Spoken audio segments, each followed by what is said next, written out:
चलो अब देखते हैं क्वाड्रेटिक फॉर्मूला क्या होता है। मोस्ट इंपॉर्टेंट है, इस चैप्टर का कहा था मैंने। तो क्वाड्रेटिक फॉर्मूला क्या है, मान लीजिए एक क्वाड्रेटिक इक्वेशन है ax square plus B X plus C equal to 0। एक क्वाड्रेटिक इक्वेशन है। तो अब इसमें क्वाड्रेटिक फॉर्मूला काहे के लिए यूज होता है, जैसे फैक्टराइज करते थे, हम मिडिल टर्म स्प्लिट करते थे, वो काहे के लिए यूज होता था, इसके फैक्टर्स निकालने के लिए। वैसे ही क्वाड्रेटिक फॉर्मूला सेकंड मेथड है इसके फैक्टर्स निकालने के लिए, जीरोस निकालने के लिए, सॉल्यूशंस निकालने के लिए, रूट्स निकालने के लिए, कुछ भी बोल सकते हो। तो कैसे निकालते हैं, एक फॉर्मूला है x equals to minus B plus minus root of B square minus 4ac upon 2a। ये हमारा फॉर्मूला है जिसको हम कहते हैं क्वाड्रेटिक फॉर्मूला या श्रीधराचार्य फॉर्मूला। क्या कहते हैं, क्वाड्रेटिक फॉर्मूला और श्रीधराचार्य फॉर्मूला। अब मजे की बात मैंने क्या कहा, इसमें जो बी स्क्वायर माइनस 4ac है उसे क्या कहते हैं, डी। क्या कहते हैं, डी। यहां पे डी क्या है,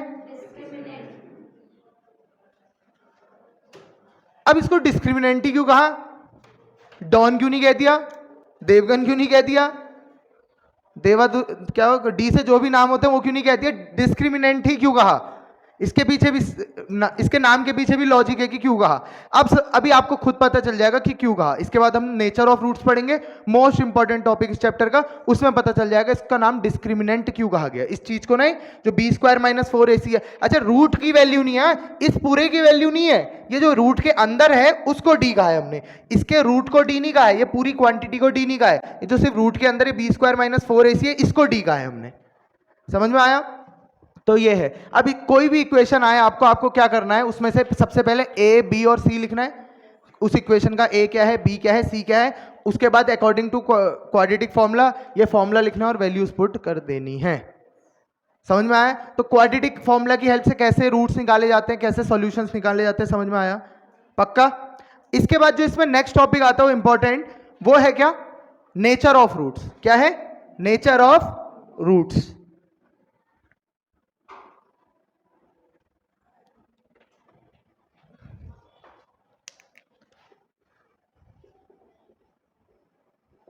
नेचर ऑफ रूट्स टॉपिक समझते हैं। नेचर ऑफ रूट्स मतलब क्या है, जो एक्स की वैल्यूज आ रही है, जो भी वेरिएबल है उसकी वैल्यूज आ रही, उसका नेचर कैसा है। नेचर मतलब व्यवहार, कैसे व्यवहारिक है हूं, चलो समझते हैं। सिंपल, वो डिपेंड किस पे कर रहा है पता है, ये नेचर ऑफ रूट्स, जो रूट्स का नेचर है वो किस पे डिपेंड करता है, डी पे। किस पे डिपेंड करता है, डी पे, डिस्क्रिमिनेंट पे। देखो कैसे, मैंने यहां पे फॉर्मूला लिख लेता हूं, minus B plus minus root B square minus 4ac upon 2a। अब जो d है, मैं कह रहा हूं ये जो नेचर है रूट्स का वो किस पे डिपेंड कर रहा है, बी स्क्वायर माइनस 4ac पे। कैसे कर रहा है, अच्छा मुझे ये बताओ क्या क्या कंडीशंस हो सकती हैं। तीन अलग अलग कंडीशंस लिख देता हूं यहाँ पे।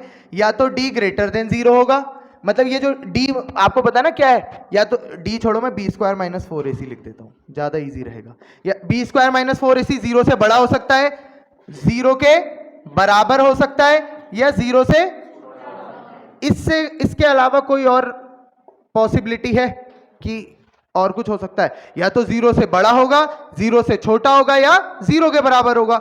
अब समझते हैं कि ये तीन अलग अलग कंडीशन में करते करते हमें रूट्स के नेचर कैसे पता चल जाते हैं। तो कभी भी आए कि नेचर ऑफ रूट्स के नेचर बताओ, आपने फॉर्मूला यूज नहीं करना है, वहां पे क्या करना है, ये D B square minus 4ac D निकाल देना है। अगर डी 0 से बड़ा तो नेचर ऐसा है, डी 0 से छोटा तो नेचर ऐसा है, डी 0 के बराबर तो नेचर ऐसा है। अब कैसे पता लगाएं, अच्छा ये बताओ, बी स्क्वायर माइनस 4ac जब 0 से बड़ा होगा, 0 से बड़ा मतलब कोई भी पॉजिटिव क्वांटिटी लोगे, 0 से बड़ा मतलब सब पॉजिटिव आएगा, तो 0 से बड़े में कोई भी पॉजिटिव क्वांटिटी लोगे, तो मुझे ये बताओ यहां पे रियल रूट्स आएंगे। रियल रूट्स मतलब रियल नंबर आएंगे। हमने जब कल क्वेश्चंस करे थे उसमें आपने देखा था रियल रूट्स आ रहे थे। मान लो यहां पे b आपका 2 था, प्लस माइनस इसकी वैल्यू आ रही है 3 अपॉन 2। अब ये बताओ एक वैल्यू क्या आई, -2 प्लस 3 अपॉन 2, दूसरी वैल्यू क्या आई, -2 माइनस 3 अपॉन 2। इसको सॉल्व करो, ये रियल नंबर है कि नहीं दोनों। इसको सॉल्व करूंगा 1 अपॉन 2, इसको सॉल्व करूंगा -5 अपॉन 2, दोनों रियल नंबर्स हैं। हाँ तो क्या माइनस रियल नंबर नहीं होता, रियल नंबर -∞ टू +∞ होते हैं। तो क्या कहा मैंने, ये दोनों रियल वैल्यूज आएंगी, तो रियल वैल्यूज आई। अच्छा ये दोनों सेम आएंगी या अलग अलग आएंगी, अलग अलग आएंगी। कैसी आएंगी, अलग अलग। तो real real roots and distinct roots. Distinct मतलब क्या होता है? अलग अलग, या डिफरेंट भी कह सकते हो अगर दिक्कत हो रही तो। रियल एंड डिफरेंट रूट मतलब रियल वैल्यूज आएंगी और डिफरेंट होंगी, एक दोनों वैल्यू सेम आ ही नहीं सकती। कंडीशन क्या है? अगर d ग्रेटर देन 0 है। अगर d 0 से बड़ा है तो गारंटी है ये अलग अलग वैल्यूज आएंगी, जो दोनों वैल्यूज आ रही होंगी, सेम आ ही नहीं सकती। पहला केस समझ में आया। केस नंबर 2, जब बी स्क्वायर माइनस 4ac 0 के बराबर है, खुद सोचो, हाँ याद नहीं करना है। ये वाली वैल्यू जब 0 के बराबर हो गई तो आपके पास बचा क्या? सिर्फ माइनस बी अपॉन 2a बच रहा है। कितनी वैल्यूज आएंगी? एक दो आएंगी तो दो ही, क्योंकि क्वाड्रेटिक है, लेकिन दोनों कैसी होंगी? सेम होंगी। कल करे थे ना क्वेश्चंस जिसमें रूट के अंदर जब 0 बन जा रहा था तो बी एक ही वैल्यू को हम दो बार लिख रहे थे, तो क्या लिखते हैं? अच्छा, रियल होंगे वो या नॉन रियल होंगे? रियल होंगे ना रियल होंगे? Real roots and equal roots. तो दोनों में डिफरेंस समझ में आया? इसमें भी रियल थे, इसमें भी रियल है, लेकिन इसमें अनइक्वल थे, इसमें समझ में आया? कोई दिक्कत? पक्का? कैसे हुए इक्वल? समझ में आया? क्योंकि जो अलग कर रहा था इनको, वो वाला पार्ट तो क्या हो गया?